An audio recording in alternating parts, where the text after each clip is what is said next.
তবে কি হাসিনাকে ফেরাতেই হাজার হাজার রুশ সেনা ভারতে পাঠাচ্ছে পুতিন?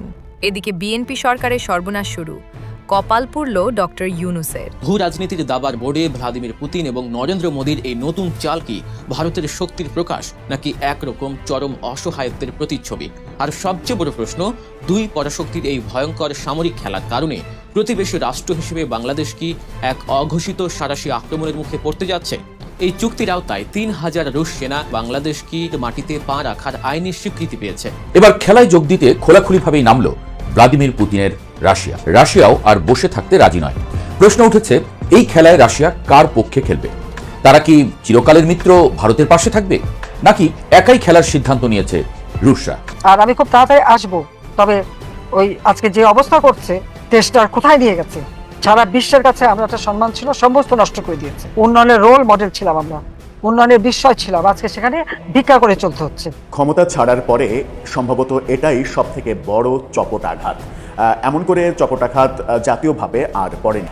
অন্তর্বর্তীকালীন সরকারের প্রধান প্রফেসর ইউনূসের কথা বলছি। ভয়াবহ রকমের চপটাঘাত আজকে সরকার তাকে দিয়েছে, কিংবা সরকারের পক্ষ থেকে যে সিদ্ধান্ত নেওয়া হয়েছে সেটা একটা বড় চপটাঘাত। সরকার কেন এই ধরনের একটি সিদ্ধান্ত হঠাৎ করে নিল, যেখানে ডক্টর ইউনূস সরকারের অনেক কর্তা ব্যক্তি, নীতি নির্ধারক বা সাবেক উপদেষ্টা কেউ কেউ দেশ ছেড়ে খুব নীরবে চলে যাচ্ছেন।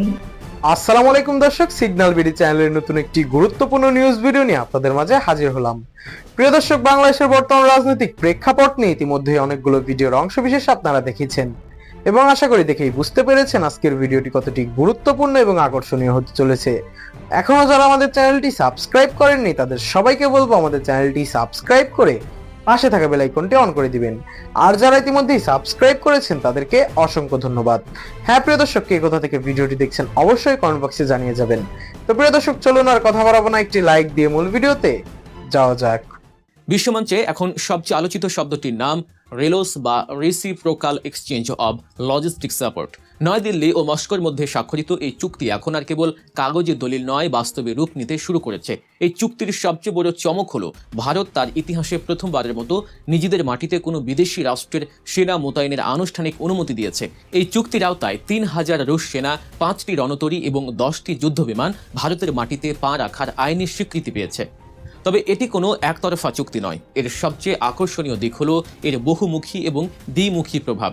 ২০২৫ সালের ফেব্রুয়ারিতে নরেন্দ্র মোদী ও ভ্লাদিমির পুতিনের বৈঠকের পর যে রূপরেখা তৈরি হয়েছিল তা এখন পুরোপুরি কার্যকর। এই সমঝোতার ফলে কেবল রাশিয়ার সামরিক শক্তি ভারতে আসবে এমন নয়, ভারত ও রাশিয়ার ভূখণ্ড এবং কৌশলগত সামরিক কাঠামো ব্যবহারের পূর্ণ অধিকার লাভ করেছে। কিন্তু মুদ্রার উল্টো পিঠটা একটু খেয়াল করুন। ভারত বরাবরই নিজেদের জোট নিরপেক্ষ এবং স্বাধীন পররাষ্ট্রনীতির অহংকার করে থাকে, কিন্তু বাস্তব চিত্র বলছে ভিন্ন কথা। প্রতিরক্ষা বিশ্লেষকদের মতে সীমান্তে চীনের ক্রমবর্ধমান আগ্রাসন এবং আস্ফালনের মুখে ভারতের পরাশক্তি সুলভ ভাবমূর্তি অনেকটাই ফিকে হয়ে এসেছে। চীনের জুজুর ভয়ে ভীত ভারত বুঝতে পেরেছে একা চীনের মোকাবিলা করা তাদের পক্ষে সম্ভব নয়, তাই নিজেদের সুরক্ষা কবচ হিসেবে তারা রাশিয়ার শরণাপন্ন হয়েছে। এখানে ভারতের দ্বিমুখী নীতির বা হিপোক্রেসির একটি দারুণ উদাহরণ রয়েছে। ভারতের সাথে আমেরিকারও একটি লজিস্টিক চুক্তি রয়েছে যার নাম লোমোয়া, কিন্তু আমেরিকার সাথে সেই চুক্তিতে সরাসরি সেনা মোতায়েনের কোনো বিধান ভারত রাখেনি। অথচ রাশিয়ার বেলায় ঠিকই নিজেদের ঘরের দরজা খুলে দিল তারা। কেন?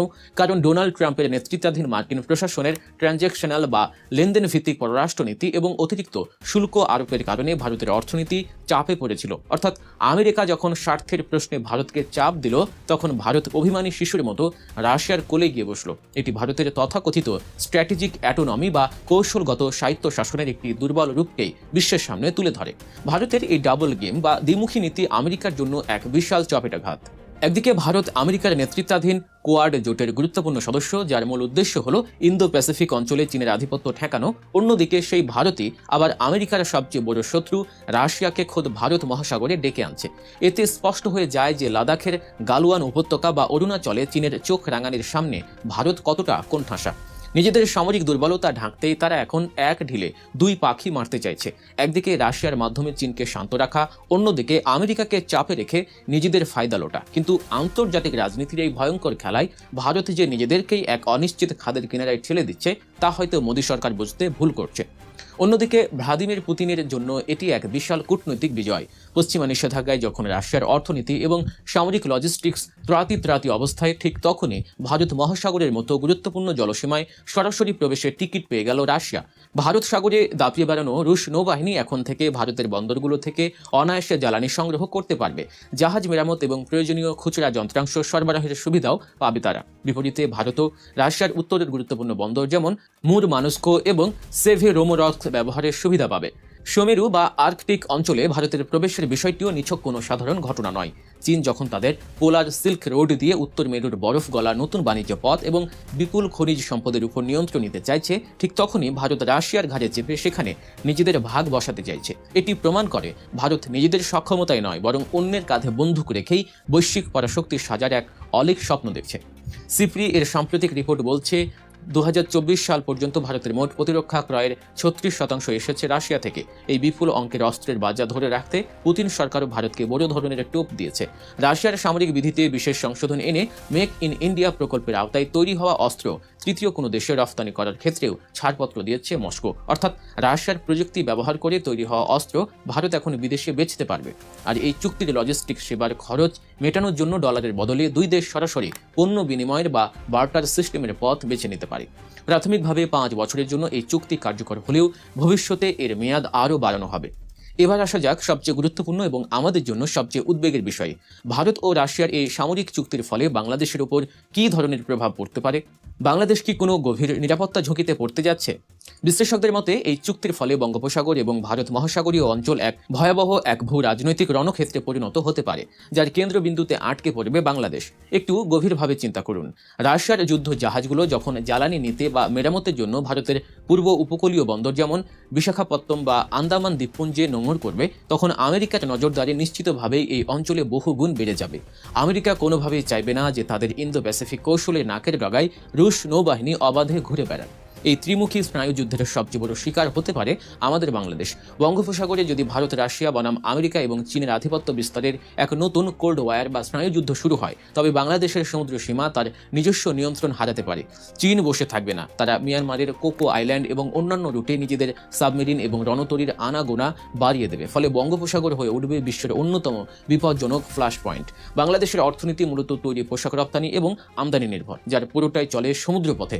পরাশক্তিগুলোর এই পেশি প্রদর্শনের কারণে যদি এই অঞ্চলে কোনো ব্লকের বা সামুদ্রিক অবরোধের পরিস্থিতি সৃষ্টি হয়, তবে বাংলাদেশের অর্থনীতি মুহূর্তের মধ্যেই মুখ থুবড়ে পড়বে। তাছাড়া রোহিঙ্গা সংকট সমাধানের ক্ষেত্রেও এই মেরুকরণ এক বিশাল বাধা হয়ে দাঁড়াবে, কারণ পরাশক্তিগুলো তখন নিজেদের স্বার্থ ছাড়া এই অঞ্চলের কোনো সংকটে মনোযোগই দেবে না। আমেরিকা হয়তো এই অঞ্চলে রাশিয়ার প্রভাব ঠেকাতে বাংলাদেশের উপর রাজনৈতিক ও সামরিক চাপ বৃদ্ধি করতে পারে। সেন্ট মার্টিন দ্বীপ বা বঙ্গোপসাগরে কৌশলগত উপস্থিতি নিয়ে পশ্চিমা বিশ্বের যে আগ্রহের গুঞ্জন রয়েছে, ভারতের এই রুশ প্রীতির কারণে সেই চাপ বাংলাদেশের উপর আরও তীব্র হতে পারে।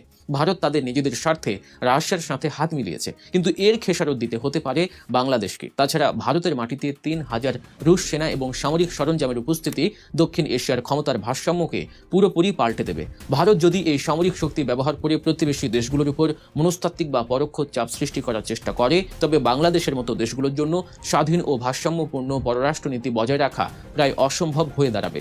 সবার সাথে বন্ধুত্ব, কারো সাথে বৈরিতা নয়। বাংলাদেশের এই চিরাচরিত নীতি আগামী দিনগুলোতে চরম পরীক্ষার সম্মুখীন হতে যাচ্ছে। ভারত নিজেদের পরাশক্তি প্রমাণ করতে গিয়ে এই অঞ্চলের যে বারুদের স্তূপ তৈরি করছে, তার একটি ছোট স্ফুলিঙ্গ যদি ছিটকে আসে, তবে বাংলাদেশের জন্য তা সামলানো হবে এক বিশাল চ্যালেঞ্জ।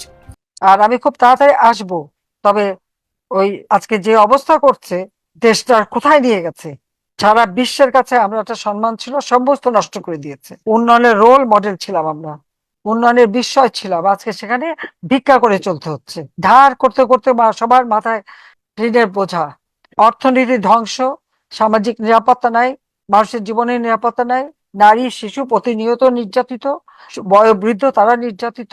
এই নির্যাতন আর কত? ইনশাল্লাহ সবাই ধৈর্য ধরেন, আমি আছি, জনগণের পাশেই আছি, কারণ আমার তো আর কিছু চাওয়া পাওয়ার নেই, আর হারাবারও কিছু নেই। এই বাংলাদেশের জনগণের জন্য আমার বাবা জীবন দিয়ে গেছেন, আমার মা, আমার ভাইয়েরা জীবন দিয়ে গেছে, আমিও আমার সব কিছু ত্যাগ করে এসেছি বাংলাদেশের মানুষের জন্য এই কাজ করতে, এবং আমি করেছি, এটি দাবি করতে পারি। কিন্তু সেই ধ্বংস করলো এই তারেক, যুদ্ধাপরাধী, জামাত, বিএনপি এরা মিলে। তবে সবাই চেহারাটা চিনে নিল যে কারা কি করতে পারে। আমি সবাইকে ধৈর্য ধরার জন্য আহ্বান জানাচ্ছি, ইনশাল্লাহ আবার দিন ফিরে আসবে। আর আমি আছি আপনাদের পাশে, যেখানেই থেকে যত দূরে থেকে আমি আছি। ক্ষমতা ছাড়ার পরে সম্ভবত এটাই সব থেকে বড় চপটাঘাত। এমন করে চপটাঘাত জাতীয়ভাবে আর পড়েনি। ক্ষমতা ছাড়ার পরে প্রচণ্ড সমালোচনা, প্রচণ্ড ট্রল, প্রচণ্ড মানে গালিবাজির মানে মুখোমুখি হতে হয়েছে তাকে। নানাভাবে তার সরকারের সমালোচনা এবং তার সরকার যে দেশ বিক্রির চুক্তি আমেরিকার সঙ্গে করে গেছে, দেশকে ধ্বংস করে গেছে, এমনকি মুখে ইসলামের নাম নিয়ে আমেরিকা থেকে শূকরের মাংস আমদানিতে বাংলাদেশ বাধা দিতে পারবে না, এরকম চুক্তিও যখন করে গেছে, তখন তার পক্ষের শক্তিগুলো বড় ধরনের বিপদে পড়ে গেছে। যারা ধর্ম নিয়ে বিভিন্ন সময় ব্যবসা করে, রাজনীতি করে, তারা এই শূকরের মাংসের চুক্তি নিয়েও প্রফেসর ইউনূসের বিরুদ্ধে একটি টু শব্দ করছে না। আপনারা নিশ্চয়ই বুঝতে পারছিলেন যে প্রথম থেকে কার কথা বলছি। হ্যাঁ, অন্তর্বর্তীকালীন সরকারের প্রধান প্রফেসর ইউনূসের কথা বলছি। ভয়াবহ রকমের চপটাঘাত আজকে সরকার তাকে দিয়েছে, কিংবা সরকারের পক্ষ থেকে যে সিদ্ধান্ত নেওয়া হয়েছে সেটা একটা বড় চপটাঘাত। প্রফেসর ইউনূস ক্ষমতা ছাড়ার মাত্র 2 দিন আগে নিজেই নিজেকে ভিআইপি ঘোষণা করেছিলেন এবং 1 বছরের জন্য, ভিআইপি না ভিভিআইপি, 1 বছরের জন্য এসএসএফ নিরাপত্তা, অর্থাৎ রাষ্ট্রের সর্বোচ্চ নিরাপত্তা, যে নিরাপত্তা প্রধানমন্ত্রী এবং রাষ্ট্রপতি একমাত্র পেয়ে থাকেন, সেই নিরাপত্তা নিজের জন্য ব্যবস্থা করে গিয়েছিলেন। এবার সরকার তার সেই নিজেই নিজেকে ভিভিআইপি ঘোষণার মেয়াদ কমিয়ে দিল, কমিয়ে অর্ধেক করে দিল। অর্থাৎ তার মানে ক্ষমতায় থাকাকালীন নিজের করে নেওয়া সম্পদ সরকার এবার কেড়ে নিল। এই যে কেড়ে নেওয়া এর চাইতে যদি মানে মানে অনেকে বলছেন যে এর চাইতে বোধহয় জুতার বাড়িও অনেক বেশি সম্মানজনক। কি হলো? সরকার কেন কেড়ে নিল? কি সিদ্ধান্ত হলো? এরপরে কি হবে? প্রফেসর ইউনূস কি এই মুহূর্তে দেশে আছেন নাকি দেশের বাইরে? তিনি খুব দ্রুতই কি তাহলে দেশ ত্যাগ করছেন, নাকি ভেতরে ভেতরে অন্য কোনো খেলা চলছে? গতকালকে পর্যন্ত আলোচনা ছিল যে প্রফেসর ইউনূসকে বিএনপি সরকার রাষ্ট্রপতি বানিয়ে দিচ্ছে, এরকম আয়োজন চলছে এবং সেটা আন্তর্জাতিক চাপে বিএনপি সরকার বাধ্য হচ্ছে। কিন্তু আজকেই পরিস্থিতি গেল একেবারে 360 ডিগ্রি উল্টে।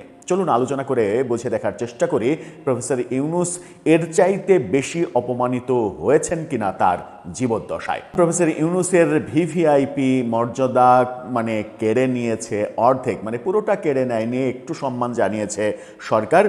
প্রফেসর ইউনূস নিজেই নিজেকে যে 1 বছরের জন্য ভিভিআইপি ঘোষণা করেছিলেন এবং এসএসএফ নিরাপত্তায় তিনি এখনও আছেন, 1 বছর ব্যাপী থাকবেন ক্ষমতা ছাড়ার পরে। অর্থাৎ তিনি ক্ষমতা ছেড়েছেন 17ই ফেব্রুয়ারি, তা মানে পরের বছর 2027-এর 17ই ফেব্রুয়ারি পর্যন্ত তিনি এই নিরাপত্তার বেষ্টনীর মধ্যে থাকবেন, এরকম বন্দোবস্ত করে গিয়েছিলেন। কিন্তু সরকার অর্ধেক করে দিয়েছে সেই ব্যবস্থা, 6 মাস কমিয়ে দিয়েছে। এই 6 মাস কমিয়ে দেওয়ার সিদ্ধান্তটাই যে তার উপরে একটা বড় চপটাঘাত, এটা বুঝতে আপনাকে বিশাল কোনো জ্ঞানী হওয়ার প্রয়োজন নেই। কি সিদ্ধান্ত হলো এই ফটোকার্ডটা দেখে নিন। সেখানে বলা হচ্ছে যে ডক্টর ইউনূসের অতি গুরুত্বপূর্ণ ব্যক্তির মর্যাদা 6 মাস কমল। ত্রয়োদশ জাতীয় সংসদ নির্বাচনের 2 দিন আগে গত 10 ফেব্রুয়ারি এক প্রজ্ঞাপনে ডক্টর ইউনূসকে অতি গুরুত্বপূর্ণ ব্যক্তি ঘোষণা করা হয়। নির্বাচিত সরকার গঠনের 2.5 মাসের মাথায় তা কমিয়ে 6 মাস করা হলো। ফলে তার জন্য 1 বছরের বিশেষ নিরাপত্তা বাহিনী এসএসএফ নিরাপত্তা সুবিধা 6 মাস হারালো। অর্থাৎ 2.5 মাস পার হয়ে গেছে, আর 4.5 মাস তিনি এসএসএফ নিরাপত্তা পাবেন। এর আগে বিভিন্ন সরকার প্রধানের মানে কিংবা রাষ্ট্রপতির ক্ষেত্রে আমরা দেখেছি, কিংবা এর আগে তত্ত্বাবধায়ক সরকারের প্রধানের ক্ষেত্রে দেখেছি যে 3 মাস রাষ্ট্র তাকে মানে বিশেষ নিরাপত্তা দিয়েছে, ক্ষমতা ছাড়া 3 মাস দিয়েছে। কিন্তু প্রফেসর ইউনূস নির্লজ্জভাবে নিজেই নিজেকে ভিভিআইপি ঘোষণা করেছেন, যেটা পৃথিবীতে বিরল, এবং 1 বছরের জন্য তিনি এসএসএফ নিরাপত্তার বন্দোবস্ত করেছেন। অথচ মুখে তিনি ন্যায়ের কথা, সংস্কারের কথা প্রতিনিয়ত বলেছেন। আরেকটা ফটোকার্ড দেখুন, প্রফেসর ইউনূসের কার্টুন দিয়ে তারা বলেছে যে ডক্টর মোহাম্মদ ইউনূসের ভিভিআইপি মর্যাদার মেয়াদ 1 বছরের জায়গায় 6 মাস করেছে সরকার। 10 আগস্টের পর তিনি আর এসএসএফ নিরাপত্তা পাবেন না, ফলে সাধারণ নাগরিকের মতোই চলতে হবে তাকে। যখন সাধারণ নাগরিকের মতোই তাকে এদেশে চলতে হবে, তখন কি তিনি দেশে থাকবেন? এটা কিন্তু কোটি টাকার প্রশ্ন। তিনি কি দেশে থাকার মতো সাহস করবেন? গতকালকেই বীর মুক্তিযোদ্ধা বিশিষ্ট আইনজীবী, সিনিয়র আইনজীবী জেডাই খান পান্না তিনি বলেছেন যে মব যদি হয় তাহলে প্রফেসর ইউনূসের উপরে হবে, যদিও তিনি বলেছেন যে আমি এটাকে সমর্থন করি না। যে মবের রাজত্ব প্রফেসর ইউনূস মানে গড়ে গিয়েছেন, যে মবের সাম্রাজ্য তিনি প্রতিষ্ঠিত করে গেছেন, সেই মবের সাম্রাজ্যের মধ্যে তাকেও বাস করতে হবে, কারণ মব তো এখনো থামেনি, মানে ভিন্ন মাত্রায় মব হচ্ছে। এতদিন যারা মব করেছে তাদের উপরে এখন মব হচ্ছে, মব ধেয়ে যাচ্ছে। প্রফেসর ইউনূসের দিকেও ধেয়ে যেতে পারে এরকম আলোচনা কিন্তু অনেকেই করেছেন। জেডাই খান পান্না বললেন, এর আগে আনিস আলমগীর বলেছেন, অনেকেই বলেছেন, অনেকেই যে বলেছেন এবং অনেকের এই বলাগুলো যদি সত্যে পরিণত হয় তাহলে পরিস্থিতি কোন দিকে যাবে সেটাও একটা মানে বড় ব্যাপার। কিন্তু এই বড় ব্যাপারের চিন্তা যখন আপনি করবেন তখন অনেক কথাই, অনেকের অনেক মন্তব্য, পূর্বে করা মন্তব্য, এখন করা মন্তব্য, অনেক কিছুই গুরুত্ব দিতে হবে। যেমন যাকে প্রফেসর ইউনূস শুধুমাত্র তার সমালোচনা করার জন্য মেটিকুলাস ডিজাইনে সন্ত্রাস বিরোধী আইনে কারাগারে পাঠিয়েছিলেন এবং 3 মাসের বেশি সময় তাকে কারাগারে থাকতে বাধ্য করেছিলেন, সেই সাংবাদিক আনিস আলমগীর কালের কণ্ঠের ফটোকার্ড শেয়ার করে তিনি লিখেছেন, তার পোস্টটা দেখে নিন। তিনি লিখেছেন, ক্ষমতা ছাড়ার কদিন আগে গোপনে নিজেকে নিজেই ভিভিআইপি ঘোষণা করে 1 বছরের জন্য এসএসএফ সুবিধা নিয়েছিল বেহায়াটা। এখন সেটি 6 মাসে নেমে এলো।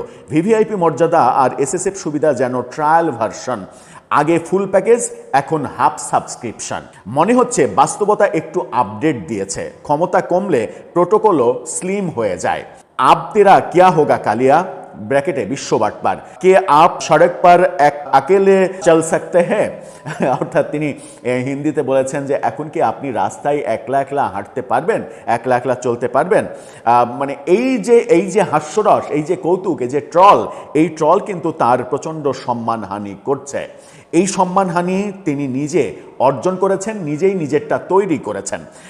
গণমাধ্যম কি বলছে যে এরপর থেকে মানে 10 আগস্টের পর থেকে তাকে সাধারণ মানে নাগরিকের মতো চলতে হবে। সরকারের উচ্চ পর্যায়ের একাধিক সূত্র কালের কণ্ঠকে এই তথ্য নিশ্চিত করেছে। প্রধানমন্ত্রীর কার্যালয়ে নাম প্রকাশে অনিচ্ছুক একাধিক কর্মকর্তা কালের কণ্ঠকে জানান, ডক্টর মোহাম্মদ ইউনূসের ভিভিআইপি মর্যাদার মেয়াদ 1 বছরের জায়গায় 6 মাস করা হয়েছে। ফলে তিনি 10 আগস্টের পর আর ভিভিআইপি নিরাপত্তা পাবেন না।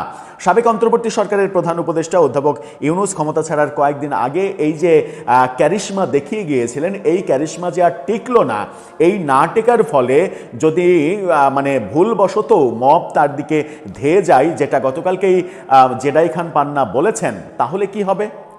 কোটি টাকার প্রশ্ন। প্রিয় দর্শক, ইতিমধ্যে আপনারা আমাদের পুরো ভিডিওটি দেখেছেন। ভিডিওটি দেখে কি জানলেন এবং বুঝলেন অবশ্যই আপনাদের মূল্যবান মতামতটি আমাদের কমেন্ট বক্সে জানাতে ভুলবেন না। এখনো যারা আমাদের চ্যানেলটি সাবস্ক্রাইব করেননি তাদের সবাইকে বলবো আমাদের চ্যানেলটি সাবস্ক্রাইব করে পাশে থাকা বেল আইকনটা অন করে দিবেন এরকম নিত্য নতুন প্রতিদিন গরম গরম নিউজ আপডেট পেতে। ধন্যবাদ সবাইকে।